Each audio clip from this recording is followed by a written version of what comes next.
How is it that they can keep doing this to you if you're not guilty? What do you say to those people? Yeah, and once again, I have to be careful what I say because of the court case, but Romania has a law, or the law in Romania is basically, if you can prove to a judge that it might have happened, they're allowed to hold you up to 6 months during the investigation stage.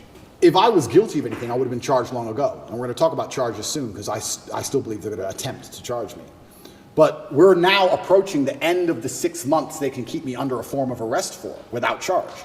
Typically in Romania, when I was first arrested, the guard said, within 2 weeks, you'll have your indictment. I was like, 2 weeks? He goes, yeah, everyone gets charged quickly. Nobody waits 6 months for a charge. If they arrest you, they charge you, like every other country, right? The fact they've waited 6 months and gone into my entire life and attempted to find something shows they don't have a case. Why I believe it happened is because they didn't have a case when they were trying to hit me with this garbage, and they thought, you know what? If we put him all over the news, if we slander his name completely, there was a hotline set up.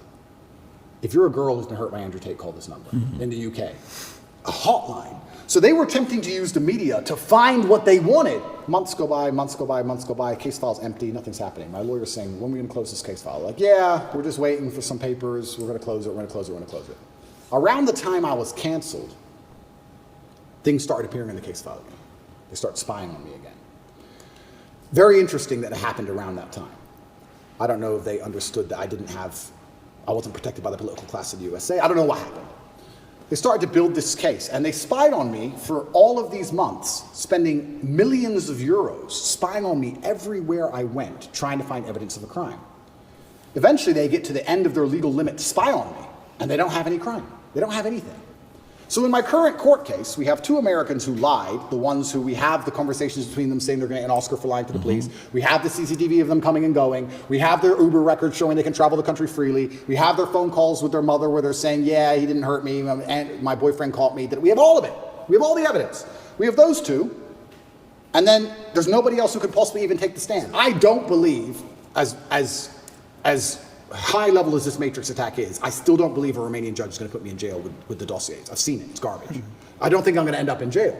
But it's just taking years of my life, damaging my influence, having bad things to say about me, keeping me under control, keeping me locked in a house. That's all they want to do. They have no interest in the truth. There's no victims. There's no one to take the stand. Do you know who Sophie is or Alice is or no? Yeah, so the BBC, Ali? That's really interesting. So then the BBC says, well, we found victims. Because the BBC have done enough investigative journalism to understand that the case is garbage and there's no victims. So they said, well, we found victims. They found one called Sophie first. That was a few months ago. I think I was still in jail when Sophie appeared. Is that her real name? No, that's her fake name. So they have a girl with a fake name called Sophie. They don't show her face. They ask me, what do you think about Sophie? How can I comment on Sophie when Sophie isn't real? Firstly, you've made her up. Secondly, I don't know who you're talking about. You're saying that 9 years ago, I was emotionally controlling? That is the most subjective garbage accusation. What does that mean? 9 years ago, I said you shouldn't party with those guys in the club. Is that what I said? I don't know what I said. I don't know who she is, if she exists at all.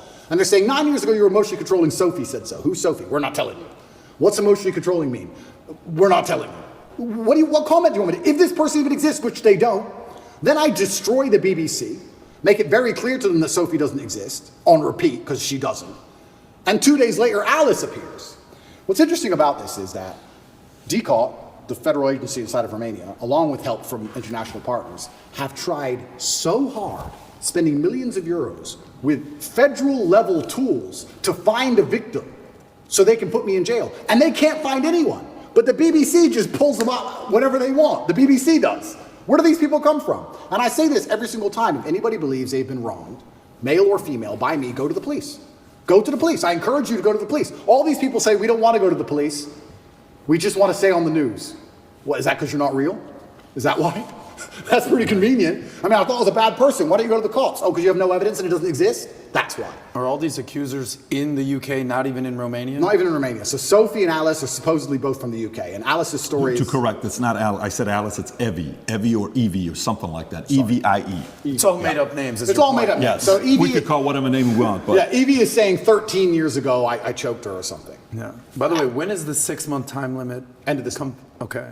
And can we reference the tweet you just posted a couple days ago? I want to stay on the Sure. She was commenting on Evie. You were going to say something about Evie, what she said 10. So she's claiming 10 years ago or 13 years ago, You guys had the consensual sex the first time. She comes back for the second time around. According to the story, she says she was being, your hand was on her throat, strangled me. She was passed out for a minute. And then she came back and she said, I did not approve of the second time having sex after she was passed out. So these stories they're making, and then she says, the guy asked a question saying, how come you didn't do any police report back then? She says, well, because it's not fully rape and it's not that, because it was consensual and I kind of wanted to be there and I didn't tell anybody about it 6 years later. There's way too many things that doesn't give it credibility for somebody to say, I didn't do anything about it then, but 6 years later I told my friends, 3 or 6 years later. Yeah. And this is the thing that's scary. If you say to any red-blooded male, 13 years ago you had sex with a woman consensually and she's now unhappy about how that sex happened, you can get, any man on earth can get screwed with that. If this person exists at all. And like you said, she refused to go to the police if she exists. And she's saying it was consensual. I think last night they aired it on Newsnight and they said, why are you coming forward now? And I think this actor, the person literally said, because now he's rich and famous. They literally said those words. That's what they said. Oh, because now he's rich and famous, I think it's unfair. It's asinine. I don't understand genuinely how a man can protect himself in the Western world anymore. How can you even exist anymore? If this is what they're going to hit you with as soon as you get to a certain level of influence, there's no man on earth who's safe from this. I said this to my judges. I had a few male judges. I said, they could do this to you.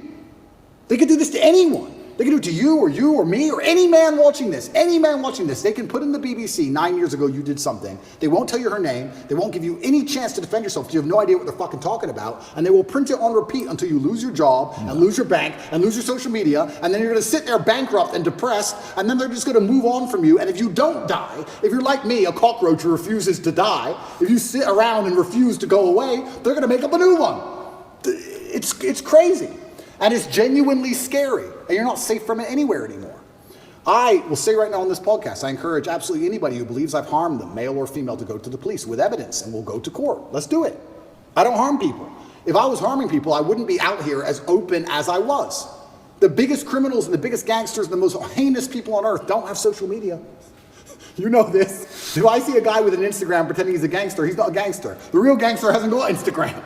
But that's the reality of it. You think I'm going to become the most Googled man in the world if I've been running around hurting people?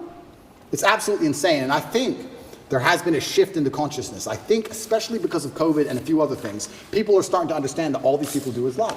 I think people are starting to understand that. And the harder they try and hurt me with these lies, the less people believe it, which is scary for me.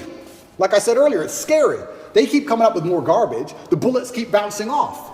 So now they're sitting around going, we can't convince the world this person is a bad person. How do we get rid of him? That's the scary part.